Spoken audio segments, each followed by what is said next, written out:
Hello everyone, welcome to biology achievers. My name is Simi Singh. आज का जो हमारा वीडियो है उसमें हम 2022 में जो जितने भी असर्शन, रीजन और स्टेटमेंट वाले क्वेश्चंस जो पूछे गए हैं उनको इस पर्टिकुलर वीडियो में सॉल्व करने वाले हैं। साथ ही साथ देखते हैं कि एनसीईआरटी की बुक जो है वहां से डायरेक्ट इन क्वेश्चंस का फॉर्मेशन होता है, तो वो भी हमारे पास इन्फॉर्मेशन अवेलेबल है। ठीक है, इससे पहले दो वीडियोस में हमने नीट 2023 का जो एग्जाम हुआ था उसमें जितने असर्शन, रीजन, स्टेटमेंट क्वेश्चंस जो पूछे गए हैं उनको सॉल्व किया है। अगर यदि वो वीडियोज नहीं देखे हैं तो मेक श्योर कि जरूर देखें, क्योंकि ये जो वीडियोस है ये बहुत ज़्यादा हेल्पफुल होंगे अपकमिंग नीट एग्जाम के पॉइंट ऑफ व्यू से। साथ ही साथ इससे हमें ये भी एक आइडिया मिलेगा कि एनसीईआरटी की रीडिंग करना कितना ज़्यादा ज़रूरी है। सो क्वेश्चन जो है हमारे पास पहला, इसको सॉल्व करते हैं। यहाँ पर हमें असर्शन दिया हुआ है एंड रीजन दिया हुआ है। सबसे पहले हम असर्शन जो है उसको पढ़ते हैं कि पॉलीमरेज चेन रिएक्शन, जिसको हम शॉर्ट में पीसीआर के नाम से जानते हैं, ये क्या है? पीसीआर जो है वो एक टेक्निक होता है। अब ये यहाँ पर ये बताया गया है कि is used in DNA amplification. Reason क्या है? Ampicillin resistant gene is used as a selectable marker to check transformation. Transformation का जो प्रोसेस है उसको चेक करने के लिए एम्पिसिलिन रेजिस्टेंट जीन जो है उसको सेलेक्टिवल मार्कर की तरह यूज किया जाता है। ये इन्फॉर्मेशन दे दी है असर्शन और रीजन की फॉर्म में। अब देखते हैं हम बुक में जो इन्फॉर्मेशन अवेलेबल है उसके अकॉर्डिंग। तो जब हम पीसीआर टेक्निक जो है उसको डिटेल में पढ़ेंगे तो उसका जो हेडिंग है वही अपने आप में हमें दे दिया गया है क्वेश्चन में। So amplification of gene of interest using PCR. So देख सकते हैं कि जो असर्शन दिया हुआ है वो एकदम करेक्ट इन्फॉर्मेशन है। उसके बाद यहाँ पर जो हमारे पास रीजन है, सेलेक्टिवल मार्कर वाला जो पैरा है उसको हम रीड करेंगे तो वहाँ से हमारे पास ट्रांसफॉर्मेशन के प्रोसेस को चेक करने के लिए जो इन्फॉर्मेशन दी गई है उसके बारे में डिटेल में डिस्कशन मिल जाएगा। So transformation is a procedure through which a piece of DNA is introduced in a host bacterium. Normally the gene encoding resistant to antibiotic such as ampicillin, chloramphenicol, tetracycline or kanamycin etc. are considered usable selectable marker for E coli. ठीक है, तो जो हमारे पास reason दिया हुआ है वो information भी एकदम करेक्ट है। ठीक है, अब हम क्वेश्चन में जो ऑप्शंस दिए गए हैं वहां पर जाकर देखते हैं कि हमसे किस तरीके की इन्फॉर्मेशन जो है क्वेश्चन में पूछने को बोला है। सो यहाँ पर हमें क्या करना है कि जो करेक्ट आंसर है इन चार ऑप्शंस में से उसको निकालना है। फर्स्ट ऑप्शन क्या है? Assertion is not correct but reason is correct. नहीं, दोनों ही चीजें जो हैं वो करेक्ट हैं हमारे पास। Both assertion and reason are correct but R is the correct explanation of A. ऐसा भी नहीं है, क्योंकि जो पीसीआर टेक्निक है वो अपने आप में अलग इन्फॉर्मेशन कैरी करता है, अलग टेक्निक है, और जो सेलेक्टिवल मार्कर वाला स्टेटमेंट है, जो इन्फॉर्मेशन है वो अपने आप में अलग इन्फॉर्मेशन है। ठीक है, तो ये जो रीजन बताया गया है कि रीजन जो है वो करेक्ट एक्सप्लेनेशन है असर्शन का, ऐसा नहीं है। ठीक है, थर्ड ऑप्शन जो है both assertion and reason are correct, बिल्कुल सही बात है, but R is not the correct explanation of A. बिल्कुल सही बात बोली गई है। सो ये जो क्वेश्चन है इसका करेक्ट आंसर जो है वो क्या हो जाता है? Option number third. So I hope कि ये क्वेश्चन जो है वो अच्छे से समझ में आ गया होगा। अगर यदि कोई डाउट है तो प्लीज कमेंट सेक्शन में जरूर कमेंट करें। उसके बाद नेक्स्ट क्वेश्चन है, इसमें स्टेटमेंट वाइज क्वेश्चंस दिए गए हैं। ठीक है, चूज करना है हमें करेक्ट आंसर ऑप्शंस में से। Cleistogamous flower are invariably autogamous, statement 1 दे दिया। स्टेटमेंट 2 है cleistogamy is disadvantageous as there is no chance for cross pollination. Cross pollination का कोई चांस नहीं होता, इसीलिए क्लिस्टोगैमी जो है वो एक डिसएडवांटेजियस प्रोसेस कंसीडर किया जाता है। अब हम इसको बुक के ऊपर जाकर देखते हैं। ठीक है, एनसीईआरटी की बुक में जो इन्फॉर्मेशन है तो यहाँ पर बताया गया है क्लिस्टोगैमस फ्लावर आर इनवेरिएबली ऑटोगैमस। ठीक है, इतना जो फर्स्ट स्टेटमेंट है बिल्कुल सही बात बोली गई है। As there is no chance of cross pollination landing on the stigma, cleistogamous flower produce assured seed set even in the absence of pollinators। ठीक है, do you think that cleistogamy is advantageous और disadvantageous to the plant. तो इसमें कोई भी chance नहीं होता है क्रॉस पॉलिनेशन का। सो इस वजह से ये जो प्रोसेस होता है क्लिस्टोगैमी का ये क्या हो जाता है? डिसएडवांटेजियस हो जाता है। तो जो स्टेटमेंट 1 है एंड स्टेटमेंट 2 जो है वो दोनों ही एकदम करेक्ट स्टेटमेंट हैं, जैसा कि हमारे पास बुक में इन्फॉर्मेशन ऑलरेडी अवेलेबल है। ये सारी की सारी इन्फॉर्मेशन एनसीईआरटी की बुक से ही ली गई है। सो ऑप्शन नंबर 1 जो है वो भी करेक्ट है एंड ऑप्शन नंबर 2 जो है वो भी करेक्ट है। So both statement 1 and statement 2 are correct and second option is the correct answer for this particular question. I hope कि ये भी अच्छे से समझ में आ गया होगा। नेक्स्ट क्वेश्चन जो है वो है स्टेटमेंट वाइज है, हमें चूज़ करना है करेक्ट आंसर। ये चीज़ बहुत ज़्यादा इंपॉर्टेंट होती है कि हमें करेक्ट पूछा गया है, इनकरेक्ट पूछा गया है, एक्चुअल में क्या पूछा गया है, क्योंकि हमारे माइंड में एक बहुत ही ज़्यादा स्ट्रॉन्ग इमेज रहती है कि करेक्ट आंसर पूछा गया, कभी कभी इनकरेक्ट भी पूछ लिया जा सकता है। तो इस चीज़ को सबसे पहले फोकस करना है। स्टेटमेंट 1 दिया है, the primary carbon dioxide acceptor in C4 plant is phosphoenol pyruvate, जिसको शॉर्ट में PEP के नाम से बोला जाता है, and is found in the mesophyll cells. ठीक है, स्टेटमेंट 2 बोला गया है कि mesophyll cells of C4 plant, C4 plant की जो मीजोफिल सेल्स हैं उनमें रुबिस्को नाम का एंजाइम जो है वो नहीं पाया जाता है, एब्सेंट होता है। अगर यदि C4 प्लांट्स वाला पाथवे पढ़ा है तो ये दोनों स्टेटमेंट एकदम करेक्ट है, 1 मिनट में इसका आंसर आप निकाल सकते हैं। अगर यदि नहीं पढ़ा है तो मेरे चैनल पर उसका भी वीडियो डिटेल में डिस्कशन पड़ा है, NCERT लाइन बाय लाइन पढ़ी है, वहाँ से ये वाला पाथवे जो है उसको ज़रूर पढ़ें। तो दोनों ही स्टेटमेंट जो हैं वो क्या है, करेक्ट हैं। तो यहाँ पर हम देखते हैं कि कौन से ऑप्शन में दोनों स्टेटमेंट करेक्ट बोले गए हैं। सो सेकेंड ऑप्शन जो है उसमें बताया गया है कि बोथ स्टेटमेंट 1 एंड स्टेटमेंट 2 जो है वो आर करेक्ट हैं। NCERT की बुक में जो इन्फॉर्मेशन अवेलेबल है वहाँ पर भी हम देख सकते हैं। यहाँ पर बताया गया है कि the primary carbon dioxide acceptor is a 3 carbon molecule phosphoenol pyruvate and is present in the mesophyll sales, जो कि स्टेटमेंट 1 में बताया गया था। ठीक है, it is important to register that the mesophyll cells lack rubisco enzyme. जो mesophyll cells होती हैं C4 प्लांट की, उनमें रुबिस्को नाम का एंजाइम जो है वो एब्सेंट होता है। सो दोनों ही स्टेटमेंट एकदम करेक्ट है और इसका आंसर सेकेंड ऑप्शन नंबर जो है वो करेक्ट हो जाता है, क्योंकि वहाँ पर हमसे बताया गया है कि स्टेटमेंट 1 एंड स्टेटमेंट 2 जो है वो करेक्ट हैं। उसके बाद नेक्स्ट क्वेश्चन है, अगेन स्टेटमेंट वाइज है, decomposition is a process in which the detritus is degraded into simpler substances by microbes। ठीक है, माइक्रोब्स के थ्रू क्या होता है कि जो डेट्रिटस जो है वो डिग्रेडेड हो जाता है सिंपलर सब्सटेंसेस में। सिंपल सी बात है कि डिकम्पोजिशन का जो प्रोसेस है उसमें क्या होता है, कॉम्प्लेक्स मॉलिक्यूल्स जो हैं वो सिंपल मॉलिक्यूल्स में कन्वर्ट हो जाते हैं माइक्रो ऑर्गेनिजम्स की हेल्प से। स्टेटमेंट 2 जो है वो बताया गया है कि decomposition is faster if the detritus is rich in lignin and chitin. अब ये जो इन्फॉर्मेशन है इसको हम NCERT में जाकर देखते हैं। Decomposition break down complex organic matter into inorganic substances like carbon dioxide, water and minerals as the process is called decomposition। Decomposition का जो process है वहाँ पर जो complex organic matters जो होते हैं, complex molecules जो होते हैं वो क्या होते हैं, simple molecules में break हो जाते हैं माइक्रो ऑर्गेनिज्म की हेल्प से। ठीक है, आगे जितनी भी इंफॉर्मेशन दी गई है उसमें हमारे पास कहीं भी ऐसा नहीं है कि जो डिकम्पोजिशन का प्रोसेस है वो फास्ट होता है अगर यदि डेट्रिटस जो है वो लिग्निन और काइटिन रिच होता है, तो ऐसा बिल्कुल नहीं है। स्टेटमेंट 1 जो है वो अपने आप में एकदम करेक्ट है एंड स्टेटमेंट 2 जो है वो क्या है, इनकरेक्ट है। सो ये जो क्वेश्चन है उसमें हमसे पूछा गया है कि करेक्ट आंसर आपको बताना है। ठीक है, करेक्ट आंसर के लिए क्या होगा कि स्टेटमेंट 1 जो है वो करेक्ट है, बिल्कुल सही बात है, स्टेटमेंट 2 जो है वो इनकरेक्ट था। सो ऑप्शन नंबर 4 जो है उसमें ये इन्फॉर्मेशन हमारे पास एकदम फिट बैठती है। सो आई होप कि ये भी चीज़ अच्छे से क्लियर हो गया होगा। नेक्स्ट क्वेश्चन जो है वो है मेंडल का। सो स्टेटमेंट वाइज अगेन आप देख सकते हैं कि किस तरीके से स्टेटमेंट वाइज और सेशन रीजन की फॉर्म में क्वेश्चंस पूछे जाते हैं और डायरेक्ट NCERT की बुक जो है वहाँ से ये पूछे जाते हैं।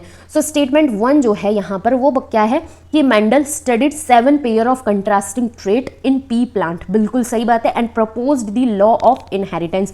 जो मेंडल थे उन्होंने पी प्लांट दैट मीन्स कि मटर का जो पौधा था उसमें 7 पेयर जो थे कंट्रास्टिंग ट्रेट कैरेक्टर्स के, उन पर स्टडी की थी और उस बेसिस पर लॉ ऑफ इनहेरिटेंस जो है उसको प्रपोज किया था। ठीक है, उसके बाद सेकंड स्टेटमेंट क्या है कि 7 characters examined bye Mendel in his experiment on P plant were seed shape हो सकता है, सीड कलर, ठीक है, उसके बाद फ्लावर का कलर, पॉड की शेप एंड पॉड का कलर, फ्लावर की पोजीशन और स्टेम जो है उसकी हाइट, ये कुछ 7 कैरेक्टर्स थे, कंट्रास्टिंग कैरेक्टर्स स्ट्रेट बोले। ठीक है, तो स्टेटमेंट 1 एंड स्टेटमेंट 2 आपको क्या लगता है कि दोनों करेक्ट हैं या नहीं है? ठीक है, अब जो हमारे पास NCERT की इन्फॉर्मेशन है उस पर चलते हैं। यहाँ पर हम देख सकते हैं कि ये जो कंट्रास्टिंग ट्रेट, कंट्रास्टिंग कैरेक्टर्स थे मेंडल के एक्सपेरिमेंट में, ठीक है, वो यहाँ पर दिए हुए हैं कौन कौन से थे और इसी बेसिस पर मेंडल ने लॉ ऑफ इनहेरिटेंस जो है उसको प्रपोज किया था। तो स्टेटमेंट 1 एंड स्टेटमेंट दोनों ही स्टेटमेंट जो है वो करेक्ट है और आंसर में हमसे करेक्ट आंसर जो है उसके बारे में पूछा गया है। ठीक है, तो ऑप्शन नंबर जो सेकंड है वहां पर है हमारे पास कि both statement 1 and statement 2 are correct. अगर यदि मेंडल वाला चैप्टर नहीं पढ़ा है तो ये चीज़ नहीं समझ में आएगी, अगर यदि पढ़ा है तो बहुत ही ईजीली समझ में। नाउ नेक्स्ट क्वेश्चन जो है ये भी अगेन स्टेटमेंट वाइज है, ठीक है। स्टेटमेंट 1 जो है यहाँ पर बोला गया कि coagulum is formed of network of threads called thrombin. Statement 2 जो है वो बोला गया है कि spleen is the graveyard of erythrocyte. Graveyard बोले, रिजर्वॉयर बोले, एक ही बात है। अब हम एनसीईआरटी की बुक जो है वहाँ पर चलकर देखते हैं, ठीक है, इस इन्फॉर्मेशन के बारे में। तो यहाँ पर थोड़ा सा अपनी आंखों को फोकस ज़्यादा करना पड़ेगा कि इट इज़ अ क्लॉट और कोगुलम, ठीक है। कोगुलम जो है वो क्या है, formed mainly of a network of thread called fibrin, ठीक है। ये क्या होता है, फाइब्रिन जो है वो थ्रेड होता है, फाइब्रिन थ्रेड्स जो है उसका नेटवर्क होता है कोगुलम। लेकिन हमसे स्टेटमेंट 1 जो है उसमें क्या बोल दिया गया है, थ्रोम्बिन, जबकि थ्रोम्बिन जो है वो क्या है, एक एंजाइम होता है। तो स्टेटमेंट 1 जो है वो क्या हो गया, इनकरेक्ट हो गया, बस एक वर्ड की वजह से। स्टेटमेंट 2 जो है वो बोला गया कि स्प्लीन जो है वो क्या है, रिजर्वॉयर है या ग्रेवयार्ड है, किसका, इराइथ्रोसाइट्स का। सो spleen also has a large reservoir of erythrocytes. So statement 2 जो है वो क्या है, करेक्ट है। तो अब हम देखते हैं कि क्वेश्चन में हमसे क्या पूछा गया है। Choose the most appropriate answer. Most appropriate बोले या करेक्ट बोले बात एक ही है, लेकिन यहाँ पर मोस्ट अप्रोप्रिएट लिख दिया तो बच्चे जो है वो थोड़ा सा तो सोचने पर मजबूर हो जाएंगे। तो ऐसा घबराने वाली कोई बात नहीं है, मोस्ट अप्रोप्रिएट दैट मीन्स कि करेक्ट आंसर ही पूछा गया है। अब हमने देख लिया कि स्टेटमेंट 1 जो है वो इनकरेक्ट था, लेकिन स्टेटमेंट 2 जो है वो करेक्ट था। सो ऑप्शन नंबर 1 जो है यहाँ पर हमारे पास इन्फॉर्मेशन अवेलेबल है कि statement 1 is incorrect but statement 2 is correct. So I hope कि क्वेश्चन जो है वो अच्छे से क्लियर हो गया होगा। नेक्स्ट क्वेश्चन जो है उसके बारे में देखते हैं। यहाँ पर अगेन स्टेटमेंट वाइज क्वेश्चन है। Restriction endonuclease recognise specific sequence to cut DNA known as palindromic nucleotide sequence. Statement 2 जो है वो दिया गया है कि restriction endonucleases cut the DNA strand a little away from the centre of the palindromic site, ठीक है। So restriction endonuclease recognise a specific palindromic nucleotide sequence in the DNA. Statement 1 जो है उसको ये जस्टिफाई करता है, जो कि एकदम करेक्ट इन्फॉर्मेशन है। नेक्स्ट जो था, restriction enzyme cut the strand of DNA a little away from the centre of the palindrome site, ठीक है। स्टेटमेंट 2 एज इट इज यहाँ पर हमारे पास अवेलेबल है, जो कि अपने आप में अगेन करेक्ट इन्फॉर्मेशन है। मोस्ट अप्रोप्रिएट आंसर हमें सेलेक्ट करना है, ठीक है। तो स्टेटमेंट 1 जो है वो भी करेक्ट है, स्टेटमेंट 2 जो है वो भी करेक्ट है। सो ऑप्शन नंबर 2 जो है उसमें बताया गया है कि both statement 1 and statement 2 are correct for this particular question. So I hope कि अब इतना क्वेश्चंस जो है वो करने के बाद ये चीज़ तो बहुत अच्छे से समझ में आ रहा होगा कि एनसीईआरटी की रीडिंग जो है वो करना बहुत ज़रूरी है और बार बार रीडिंग जो है वो करनी पड़ेगी एनसीईआरटी की। नेक्स्ट क्वेश्चन जो है अब आया है असर्शन एंड रीजन वाला क्वेश्चन, ठीक है। तो यहाँ पर हमारे पास असर्शन दिया है कि all vertebrates are chordate but all chordates are not vertebrates. Reason बताया गया है कि notochord is replaced by vertebral column in the adult vertebrates. जो एडल्ट वर्टिब्रेट्स होते हैं उसमें क्या होता है कि जो नोटोकॉर्ड है वो रिप्लेस हो जाती है वर्टिब्रल कॉलम से। असर्शन और रीजन दे दिया गया। Most appropriate answer that means कि करेक्ट स्टेटमेंट हमें यहाँ से निकालना है। पहले हम एनसीईआरटी की इन्फॉर्मेशन जो है उससे देख लेते हैं, ठीक है। तो यहाँ पर क्या है, पहला स्टेटमेंट जो था वो ये था कि all vertebrates are chordate but all chordate are not vertebrate, एकदम ठीक है। इसका क्या है, जो रीज़न वो है वो क्यों है, क्योंकि नोटोकॉर्ड जो है वो रिप्लेस्ड हो जाती है बाय कार्टिलेजिनस और bony vertebral column in the adults. इस वजह से क्या होता है कि जितने भी वर्टिब्रेट हैं वो कॉर्डेट तो होते हैं, बट जितने कॉर्डेट हैं वो नॉट सारे के सारे वर्टिब्रेट नहीं होते हैं, ठीक है। अब यहाँ पर देखना पड़ेगा कि असर्शन और रीज़न जो है वो किस तरीके से करेक्ट एक्सप्लेनेशन जो है वो है, ठीक है। तो यहाँ पर बताया गया है कि मोस्ट अप्रोप्रिएट निकालना है। Assertion is not correct but reason is correct, तो ऐसा तो है नहीं, both assertion and reason are correct, ठीक है। Reason is the correct explanation of assertion, बिल्कुल सही बात है। क्यों, क्योंकि जितने जो वर्टिब्रेट्स हैं वो कॉर्डेट कहला रहे हैं, लेकिन जितने कॉर्डेट हैं वो वर्टिब्रेट नहीं कहलाते। क्यों, क्योंकि जो नोटोकॉर्ड होती है वो रिप्लेस हो जाती है एडल्ट वर्टिब्रेट्स में। तो रीजन जो है वो करेक्ट एक्सप्लेनेशन हुआ असर्शन का। आई होप कि ये चीज़ क्लियर हो गई होगा, ठीक है। नेक्स्ट क्वेश्चन जो है वो है statement wise. The release of sperm into the seminiferous tubule is called spermiation, ठीक है। तो जो स्पर्म्स के रिलीज का प्रोसेस होता है सेमिनिफेरस ट्यूब्यूल में, उसको हम स्पर्मिएशन के नाम से जानते हैं, ठीक है। तो यहाँ पर हम देख सकते हैं कि रिलीज, ठीक है, release from the seminiferous tubule by the process called spermiation. थोड़ा सा यहाँ पर अपना थोड़ा दिमाग भी लगाना पड़ेगा, direct as it is lines जो है वो हमारे पास नहीं है, लेकिन एनसीईआरटी की बुक जो है वहीं से इसका फॉर्मेशन हुआ है। Spermiogenesis is the process of formation of sperm from spermatogonia. तो यहाँ पर बताया गया है कि जो प्रोसेस है स्पर्मियोजेनेसिस वो क्या है, उसके थ्रू प्रोसेस स्पर्म्स का फॉर्मेशन होता है स्पर्मेटोगोनिया से। तो ये जो स्टेटमेंट है वो अपने आप में इनकरेक्ट है, ठीक है, लेकिन स्टेटमेंट 1 जो है वो क्या है, करेक्ट है। और मोस्ट अप्रोप्रिएट जो आंसर है वो हमसे पूछा गया है। ऑप्शन नंबर जो 4 है वो एकदम इसका करेक्ट आंसर है कि स्टेटमेंट 1 जो है वो करेक्ट है, लेकिन स्टेटमेंट 2 जो है वो इनकरेक्ट है, ठीक है।